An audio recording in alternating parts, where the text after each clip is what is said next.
Hello and welcome to Legislative Report. I'm State Representative Seth Grove of the 196th District in York County. Governor Corbett recently presented his budget plan to the legislature. It will serve as a starting point for the legislature as we consider spending priorities for the next year. Joining me today to discuss the budget is Representative Bill Adolph. Representative Adolph serves as the Majority Chairman on the House Appropriations Committee.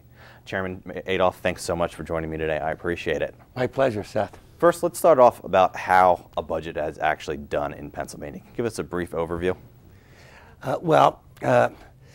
The governor starts it off with his budget proposal, and that took place yesterday, as you know. And first of all, I want to congratulate you, Seth, on being appointed to the Appropriations Committee. Looking forward to working with you. Yeah, I'm excited to be on there. I love numbers. I love the financing of state and so forth, so I look forward to working with you and working with that on for behalf of the Pennsylvania residents. Yes. Well, the governor addressed the joint session yesterday and presented his spending plan, $28.4 billion spending plan, which is about 2.4% more than it was the year before. So I think it's in a spot where the revenues should be okay. The next process, which you're going to play a big part in, Seth, is the budget hearings. Mm-hmm. And it's really an interesting process, and it's really where you learn what's going on in state government, mm-hmm. because we have an opportunity to ask questions of all the cabinet members, from the Department of Welfare Secretary to the Department of Transportation Secretary to presidents of the major universities, the chancellor of the state system, the head of the state troopers, the budget secretary, Charles Ogby. They come in, and we are able to ask questions. How many employees do you have? How many vacancies are there? Where's your offices? What are you doing to save cost? Or are you implementing any new ideas? And so forth and so on. And obviously, a lot of times we talk about strictly numbers, but we also get into policy a little bit. Mm-hmm. And obviously, this particular budget, Seth, the governor has implemented some major policy changes for us to consider. So we have 3 weeks of those hearings.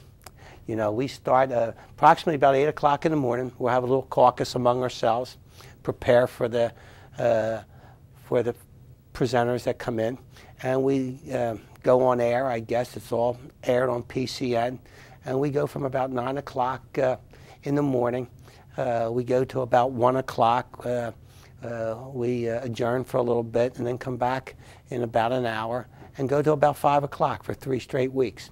So it's a good process. It's a very good process, and I think you're going to enjoy it, because I know even when you were not a member, mm-hmm. You would make sure that you would attend some of the budget hearings. So, and the Senate does the same thing. Mm-hmm. Senate does the same thing. So both the Appropriations Committee will be able to get a good feel of how the governor put this budget together and how they came about to those numbers. Mm-hmm. So then after that, a budget has to be introduced. Mm-hmm. Okay. Now the first budget that the governor offered came out of the House. Mm-hmm. His second budget came out of the Senate. Mm-hmm. So if we're going to, flip-flop each other, it's going to be our turn to get the next part of the train moving again. So we're probably going to introduce the governor's budget, and then obviously as a result of what we're hearing from our constituents, from members of our caucus, we can amend it. Mm-hmm. And we amend it in our committee, mm-hmm. okay, before it goes to the floor of the House. And I don't have to tell you, but for the viewers out there in your district, this is a starting point, as you mentioned in your comments. And very rarely, as a matter of fact, not in my career here, has a governor's budget that's been proposed actually becomes the final budget. A lot of changes. He puts us, gives us a number to work with, and we work around it. But this year, as compared to the other two, we have separate and distinct issues to deal with, which we'll get into later on. Yeah, it's a complex issue, and it takes time to develop it. I mean, it's the biggest policy we do, biggest piece of legislation we enact, because it sets up not only spending, but priorities in spending. So it's painstakingly critical that we get input from constituents and groups and so forth. You know, I've always said this, and prior to being the chairman of this committee, the most important vote that you make as a Pennsylvania state legislator is the budget vote. And it's important to get the budget on time. Constitutionally, we need to get this done by June 30th. And that's one thing, Seth, I think we should be proud of. The last 2 years, even with those difficult economic times, we were able to get a budget together and on time. And not everybody is pleased with the budget. You're not going to like everything that's in the budget, but getting it done and letting all the agencies statewide, all the school districts, all the universities, all the social service agencies, at least they are assured of the money going to be coming their way. Okay, without it, no. The money is not sent out, and the previous administration never passed a budget on time. 1 year was December before we got a budget passed. So some people kid me, oh, Bill, yeah, you got it done on time. You got it done at 11 o'clock on June 30th. Well, it's on time. Yeah. You know, so, and it means a lot. It means a lot. Yeah, I remember my first term was 2009. That went to October, where the governor line item vetoed the county funding, which was pretty devastating. And you went through and trying to get it done. So it is so critical. And it's one thing I think people don't understand the difference between the federal government and us. We're required to have a balanced budget that's on time. We can't do deficit spending, and we constitutionally are obligated to get an on-time budget done, where the federal government, to this date, hasn't done one in 4 years. Yeah, no question. I mean, whether you agree with the budget or don't agree with the budget, in Pennsylvania it's balanced. They're either raising taxes if you're spending too much money or borrowing money, but it's balanced. Unlike the feds, well, I don't think the feds have balanced the budget in several years. I think this will be the 5th straight year without a budget being passed. So, and that's the problem that they're having down there. So, but that will not happen here in Pennsylvania. Yeah, it's good to let the taxpayers know that. Let's talk about, in a broad sense, how's the money spent? Where does it go? Basically, we have the big three, and then everybody else. Well, I have a chart here, and I know you're familiar with it. How's it spent? Well, 40% of the money in Pennsylvania is spent on education. K through higher ed. All right, 40%, and that's $10 billion, and it's a lot of money. A lot of money. Then the Department of Welfare. Everybody says, oh, the Department of Welfare, over $10 billion. It's health and welfare. And a lot of our Medicaid, a lot of our hospital fundings, and a lot of the cancer research. So it all falls under this Department of Welfare heading, but there's an awful lot of good spending and good research done in that department. And I think what we've been able to do the last couple of years, Seth, is we've eliminated a lot of the waste and abuse that was in there by not just checking on things. There was no checks or balances, and we eliminated about $1 billion out of that department. And so I think we're starting to get things under control. Obviously, it was not without some pain, and so that's where 80% of our budget goes, between education, and welfare. You add corrections in, Yeah. okay, and that's something that, you know, a lot of people say, oh, you know, too much money on corrections. Well, you know, it is what it is, and we closed 2 state prisons, okay, and built a new prison, which I think in the long run will be better off. Yeah, and from when you look at our budget, the cost drivers, medical assistance, and public welfare, which includes senior citizens. I mean, senior citizens in nursing home, that's your medical assistance. I don't know too many people that can afford $8,000 to $10,000 a month to sustain living long term in those places. You have pension concerns both for us and school districts under K through 12. Corrections actually hasn't grown as much as it has in the past.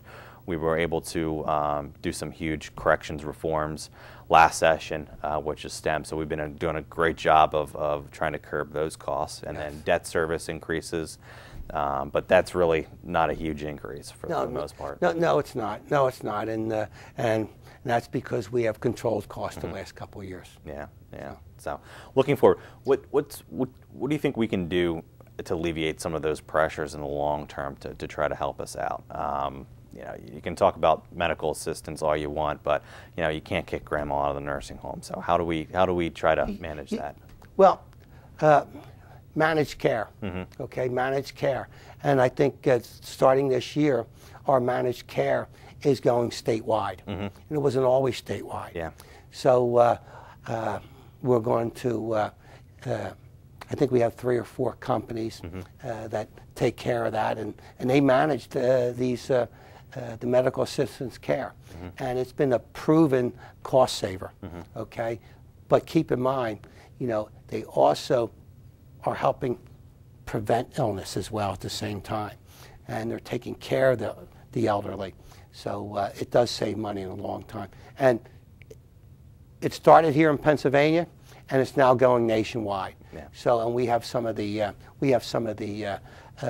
companies here in Pennsylvania that actually started it. Yeah, it's great to hear innovation. Let's take a quick break. Legislative report will return in 1 minute.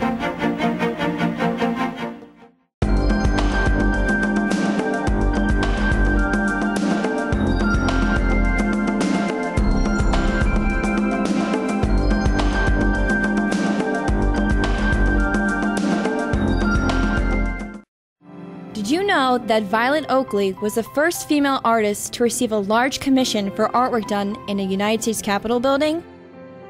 In 1902, Joseph Houston, designer and architect for the 3rd Harrisburg Capitol building, commissioned Violet Oakley to paint murals for the governor's reception room. He believed that Oakley's contribution would add interest to the building and act as an encouragement of women of the state. Prior to beginning her work for the Capitol, Oakley set out to England to conduct research for her murals. Upon return, she decided to center her artwork on William Penn and the founding of Pennsylvania. Oakley made sure that Penn's ideals of justice and peace could be seen throughout her work. In 1906, she completed 13 murals titled The Founding of the State of Liberty Spiritual, and was placed in sequential order around the governor's reception room. These murals were some of the first to be installed in the Capitol. When Edwin Austin Abbey, another artist for the Capitol, died in 1911, Oakley was offered another opportunity to create murals for the unfinished Senate and Supreme Court chambers. Her work on the Senate murals, including International Understanding, was completed by 1919. Oakley then completed the Supreme Court murals, including the Divine Law, by 1927. Oakley is said to be the principal artist for the Capitol, with a total of 43 murals on display. She remains one of the greatest muralists in the United States. Now you know. Welcome back to the program. I'm State Representative Seth Grove. Today, my guest is House Appropriations Committee Chairman Representative Adolph. Now, we went into the spending side. Of course, you have the important side, the revenue, because if you don't have revenue coming in, you can't spend any money. Basically, revenue comes in from kind of the big 3: sales and use tax, personal income tax, corporate net income tax. We've done a lot of reforms to our tax code, and every year it seems we have a different tax reform measure and stuff. But can you give us kind of a general outbreak of what percentage and exactly where our revenue is coming from the state? Well, personal income tax, 3.07%. of an employee's gross wages or a company's net profit, you know, if they're a sole proprietor. 3.07. And Seth, is probably one of the lowest individual tax rates in the country. And we also tax, you know, interest and dividends and rental income and so forth. But the one thing that we do not tax, and I always emphasize this, is we do not tax a senior citizens' pensions or Social Security. The next item, and that's 40% of our revenue, PIT. Sales and use tax. It's about 32% of our $28 billion revenue comes from sales and use tax. And that's been a little sluggish, quite frankly, and we're a little concerned about that. You know, the consumer confidence is not quite where it should be, and I thought possibly, you know, the Christmas holidays season would bring in some additional revenue, but it was actually the sales tax that we collected in December of 2012 was less than what we collected in December of 2011. Wow. So we have to keep a very close eye on that. Then 9% of our revenue comes from corporate net income tax.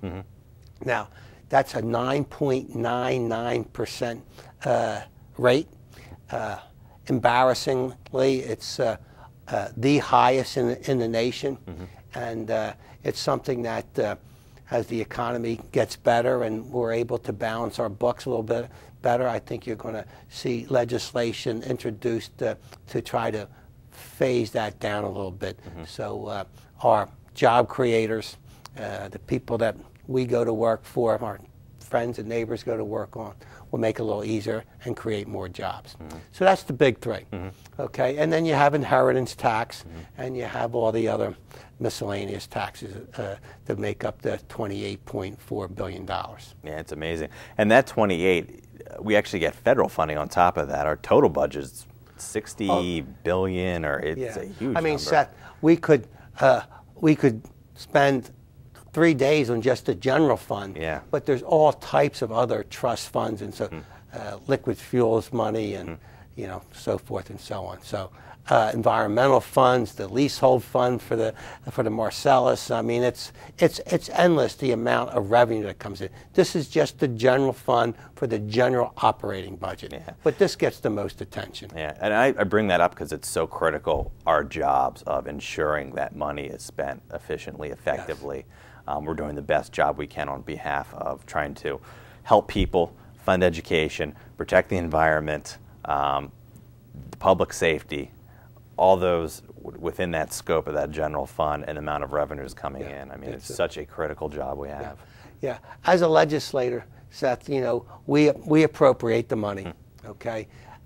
We don't administer it, okay? That's the executive branch, and the executive branch has their secretaries, and they have their deputy secretaries, and they have their supervisors and so forth. But what we try to do is we try to get out into the community and see where this money's finally getting to, and going to our county commissioners and talking to them, talking to our local school boards or superintendents, you know, and making sure that the money that we're appropriating is being spent wisely. Yeah. Now we have unique districts. Delaware County, York County, border counties, larger counties, populous counties. A lot of revenue is derived from us. You know, we're growing. Both of our areas are growing. So, and I know one of our key in areas we care deeply about is education funding. You used to be on the FIA board. I don't know if you still am on the FIA board. So obviously higher education's a big deal in our local areas as well. What do we see from the governor's proposal with education funding? Well, I think we're at a good starting point, okay, compared to the last 2 years, Seth. You know, I mean, we really we were able to put education, restore a lot of money from the Governor Corbett's original budget proposals. Okay, this year the governor has taken a different approach. Okay, he has increased education for K to 12. Okay, basic education funding about $90 million increase. Also, he has kept level funded the 4 state-related universities, okay, and the 14 state system universities. All right. FIA, which distributes about $350 million a year in state grants to Pennsylvania residents to go to school, was also level funded. So from the education standpoint, if you were just looking at the numbers, we're at a pretty good starting point. However, this is the first time that this governor put a couple wishes on to the budget. He's not the first governor. I mean, the previous administration always had legislation tied into the budget. This governor now has 3 major issues. And let's talk about the privatization of the liquor stores. Yeah, that was an interesting. I actually went out to Pittsburgh for the unveiling of it. Would have liked, basically, we got a quick briefing on it. From what his proposal looks like, he's done a lot of thought process into what a free market alcohol sales system should look like. You know, we have a lot of individuals from Maryland that move in. Actually, Governor Ehrlich is very popular in southern New York County. He travels up here frequently to a little Amish store, and everybody, oh, it's Governor Ehrlich. So we have a lot of individuals that move in here, and obviously we have a huge transient society that people are used to going to wherever and picking up whatever alcohol they want. Obviously in Pennsylvania, we have a system that has been in place since Prohibition that is supposed to be restrictive, not able to sell a lot of alcohol systems. So I was pretty pleased with the overall look of it, but he has that tied into with some education funding, I guess overall with how he's structuring the auctioning of licensing to use that over 4 years for education funding. Let's go into detail a little bit about that. Well, I happen to agree with you on the points that you've made, okay? But specifically how it deals with this budget, Seth, he is estimating that by selling the 600 current wine and spirit stores, plus another 600, make it a total of 1,200 wine and spirit stores statewide, will generate approximately $1 billion. Now, you're not going to generate $1 billion that first year. It's going to take a while to sell these licenses and set up the way it is and so forth and so on. But as we sell these licenses, the governor wants to set aside that money and put it in a separate trust fund. And starting a year from now, a year from now, $200 million a year would be distributed to the 500 school districts. And the governor has set up 4 different categories of how that money can be spent. You know, safety for the kids, there's some pre-K money in there, but it's not really spelled out.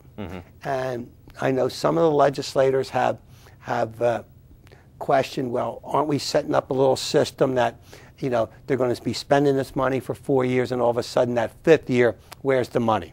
Yeah, it's a caution flag. It's a caution flag. But that's our job now to number one, the privatization bill has to be passed in order to get the $1 billion to begin with, and that's not going to be an easy lift. That's not going to be an easy lift, or it wouldn't be 2013 and we're talking about it. It's hard to believe that we're, I think there's 48 other states have passed this and they're out of the liquor business, but we're still in it. So hopefully we'll be able to achieve that, and then we have to concentrate on where the proceeds and how the proceeds are going to be spent. And I'm sure you're going to be talking to your superintendents and your school boards and so forth and see. You know, I want the increase to go to education, okay? However, I don't want them to have the same problems that they had when they were receiving the federal stimulus money, okay? Because if you create new programs and then the money's going to stop sooner or later, then you have a problem. Yeah, and even within our local papers, I know a lot of the superintendent's business managers said the same thing. You know, we need to ensure, no matter what happens, that we don't plug this into operational funds and create shortfalls, like what happened with the federal stimulus funding, the $1 billion in federal stimulus money that went away. So it is so critical. Yeah, I think the education. I think the school districts welcome the money, that's for sure, because the money that comes down from the state saves local taxpayers as well on their property taxes and so forth. But we just have to set up a system that, maybe lasts a little longer than just 4 years. Yeah, a couple of people said, what about, 100 million over 10 years, or stretching it out, or maybe different areas, school debt, school construction, stuff like that. Right. So that's right. I look forward to that open debate on it. Unfortunately, we don't have enough time to really deal with the other two issues, transportations or pensions. Let's come back at that maybe at a later date and give more detail. I mean, those are very complex issues that obviously take a lot of time to get into it, but he also tied those two issues specifically in there. Yes, he did. Any foresight, any guarantees? Can we guarantee no tax increases this year? Can we guarantee on time? I guarantee this budget will be passed on time. I would be shocked if there's a tax increase involved in this. And when I'm talking about tax increases, I'm talking about the big three. Yeah. There may be a fee increase here and there, a registration fee or something of that nature. But as far as PIT, sales tax, and corporate net income tax, I guarantee you will not see any tax increases along that line. We did it for 2 years. Why not? We can do it again. We can do it again. Sounds great. Yeah. Well, I appreciate your time. Look forward to obviously working with you as a member of the Appropriations Committee, spending about a month with you nonstop for many, many hours. Yeah. We'll have a good time. And we'll put together the right information. Yeah, and I look forward as an education. Obviously, when you're talking about the immense areas that state government deals with, where the money is coming from, where it's being spent. I think it'll be a great learning opportunity for myself to relate to my constituents about exactly how their money is being spent. So I look forward to it. Appreciate your time again. Well, that's all the time we have for today's program. I'm State Representative Seth Grove. If you need any assistance with any state government matter, feel free to contact me at my local office. The address and number will be shown in a moment. Thanks for watching, and please join me next time for Legislative Report.